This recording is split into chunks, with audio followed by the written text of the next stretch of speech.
Hi everyone, welcome back for more Let's Play Puzzle Agent 2. Now if I'm not mistaken, and you notice how we run into the inn through the back door every time. Oh look, more gum. And you notice how we leave through this one door. It's to keep from going in the front door so we don't blow the help that Valda gave us. More gum. And on the floor. Nelson will still chew it. Nelson's not picky. Hi, Mrs. Garrett. Hello, Agent Tethers. I hope you had a good night. I did, actually, thanks to a mysterious benefactor. Wink, wink, nudge, nudge, say no more. It's not that mysterious. I'm sure she just... whoever it was just hated the thought of you being out there in the dark and cold. Yeah. So let's go ahead and cover the last of the topics she will have for the rest of the game. Mrs. Garrett, was anyone pressuring you to keep me from checking in? What? Oh, no. That business about the vacancies was just, a clerical error. Oh, silly me. Uh-huh. Well, okay. It's just that some people don't trust outsiders because they see this town as a family. Yeah, I wonder who that could be. Brotherhood of Scoggins, if you will. Uh-huh. That's no reason to be inhospitable. See, I still like her. I'm glad I picked her to go through Sweet Home Mansion. On second thought, I feel bad I made her go through that mansion. What am I thinking? Is there anyone else staying in the hotel? To be honest, no. Why do you ask? Somebody left a strange note under my door last night. Couldn't see who it was. Oh my, I was at the desk all night, and I didn't see or hear anyone come in or out. Okay. Has anyone in town actually seen the hidden people? Agent Tethers, that's just crazy talk. The only gnomes in Scoggins are the little wooden ones. Speaking of that, what happened to your collection from the window? Oh, those? I sold them to that nice man Steve at the diner. Made a tiny profit, too. I imagine. I wonder where they ended up. Somewhere birds could take them. Nobody's ever mentioned actually seeing one of the hidden people? Oh, Agent Tethers, they're just stories people tell to make the long winters more interesting. Nobody really believes in that. Except that poor Bo Murphy, I guess. And Steve, over at the diner. Oh, and the Brotherhood, of course. Yeah, nobody. Except everybody. Go figure. Have you seen Bo Murphy? The last time I saw him, he was in the alley talking to someone. I was hoping to ask him some questions about it. Bo Murphy? Well, I haven't seen him in... Oh my, how long has it been since I've seen him? Must have been around the time you were here last. That's been quite some time. Mumbled something about going into the woods to finish a conversation. Haven't seen him since. That's not good. Did you file a missing persons report with the sheriff for Bo Murphy? Oh my, no. I didn't even realize he was gone until you mentioned it. Bo was always a little unusual, even before he started talking about the whispers. You don't say. I'm sure he'll be back before you know it. Now let's see if we can, for real, get some hot dish. I'm actually kind of curious about that hot dish I've been hearing about. Oh, sorry, Agent Tethers. We really are out of the hot dish for real, I'm afraid.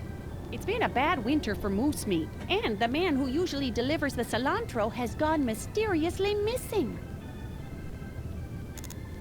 Man, people popping up missing all over the place. Bo, Daryl, Isaac, oof, and whoever delivers the cilantro. So long, Mrs. Garrett. You stay safe out there. Yeah, and that should be the last we have to talk to her whatsoever for the rest of the game.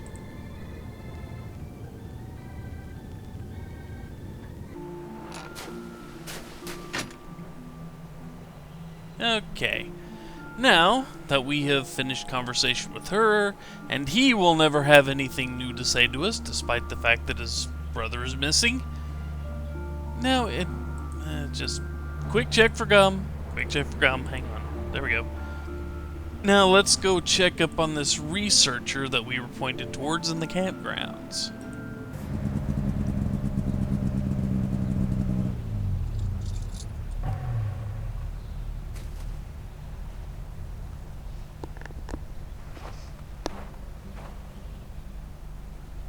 And, just a quick check, you're not going to see much in the way of gum out here.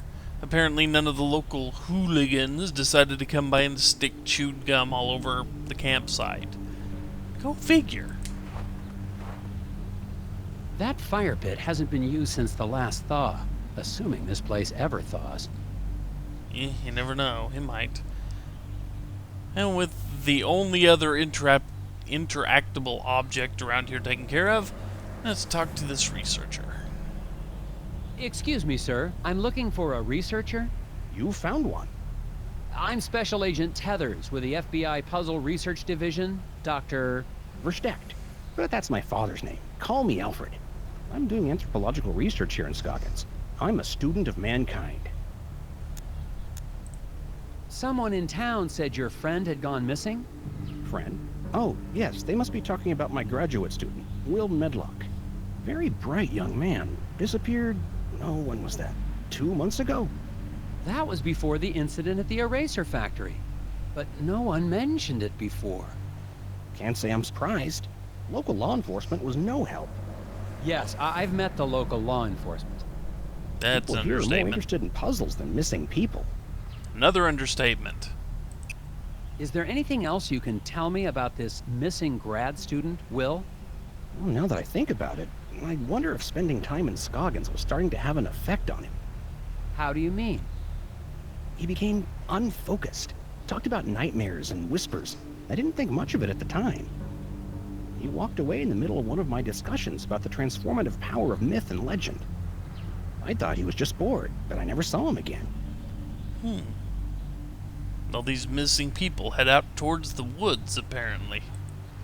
What is an anthropologist doing in Scoggins, Minnesota?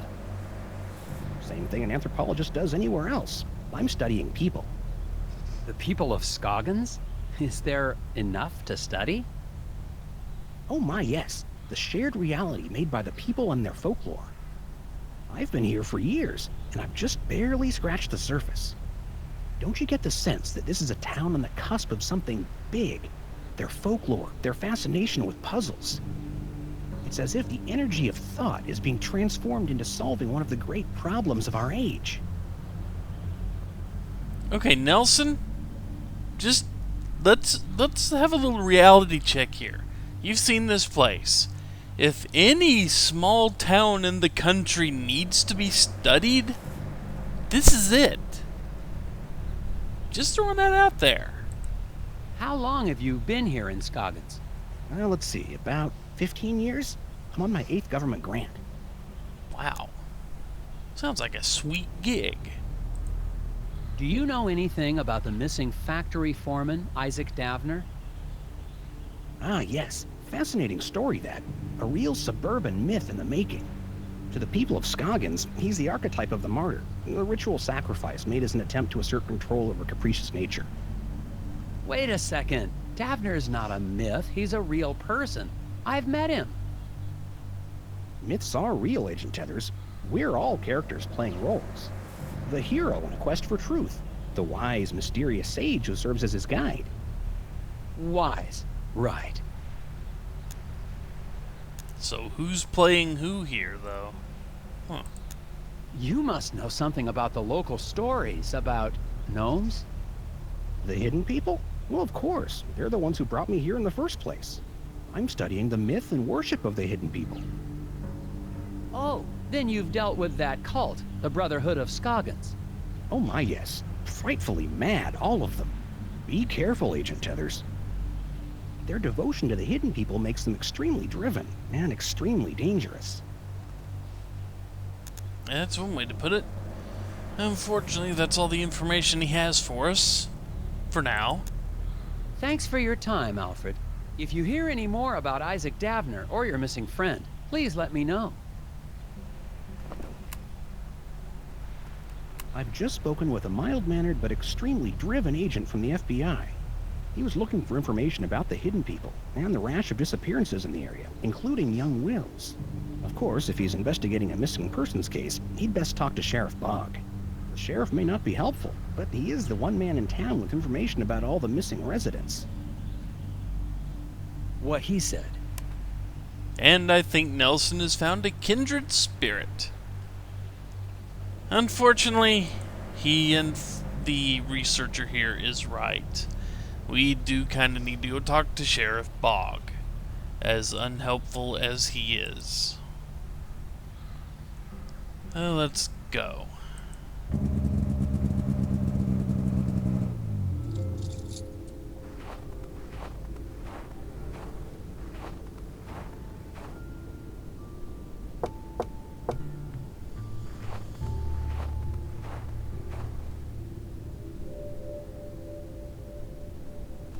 I'm finally desperate enough to visit Sheriff Bogg's office, but he's already working against me. A note on the door says, "Out to grab a bite."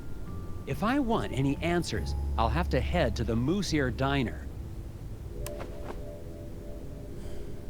So this little side trip existed for the sole purpose of getting us to head to the diner. I guess it works for story purposes, but it does seem like a little bit of endless padding to me. So anyway, to the diner. Return to the diner, anyway.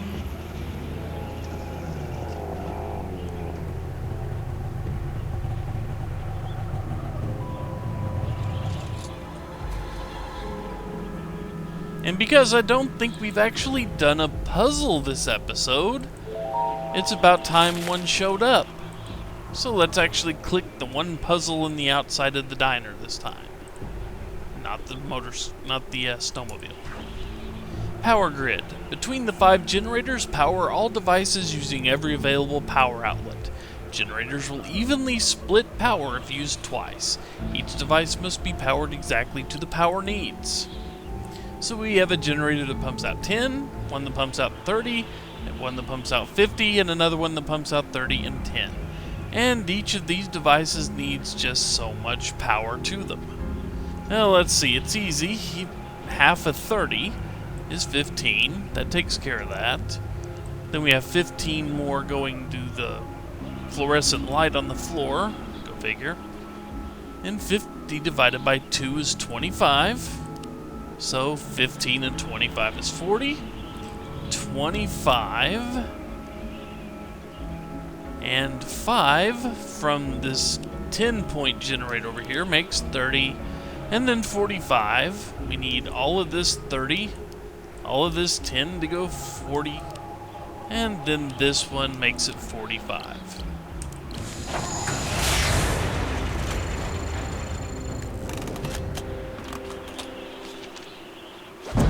Puzzles. Certified mole free.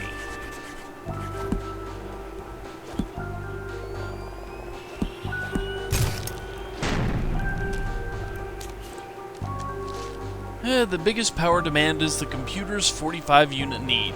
That takes the 30 and the 10 generators plus 5 from 1 10 generator nodes. The rest of the devices can be attached in a number of ways using the remaining power nodes. I can just go left to right there. It's easier for me. So anyway, we can look at this. Daryl's disappearance has got to be tied into all of this somehow. Yep. Somehow. But we'll figure that out as we go along, won't we, Nelson? And of course, there's good old Sheriff Bogg. And before I actually start anything in here, yeah, let's actually take care of the non-essential puzzle over here. Equal distribution of weight between birds. 12 votes to title compensation circuit. The Whispers. Oh. Hi, Steve. You're that FBI agent. Grapples? Tethers. Have you seen Isaac Davner around town? Davner, the old eraser factory foreman. Oh, nobody's seen him since the incident. There seem to be a lot of missing persons cases around Scoggins. Yeah, stuff happens. Did you know any of the missing people? I don't talk to a lot of people in town. Just here for business. Uh-huh. Actually, I think with that, Okay, good luck, Steve. this Yeah. marks an excellent stopping point. Birds always hold as much as they can carry. And his Back home. eyes Get back floated home. in midair for a second. Interesting. When we come back, we will continue our discussion with him, and then we will talk to Glory and Sheriff Bog there. See you next time, folks. Bye.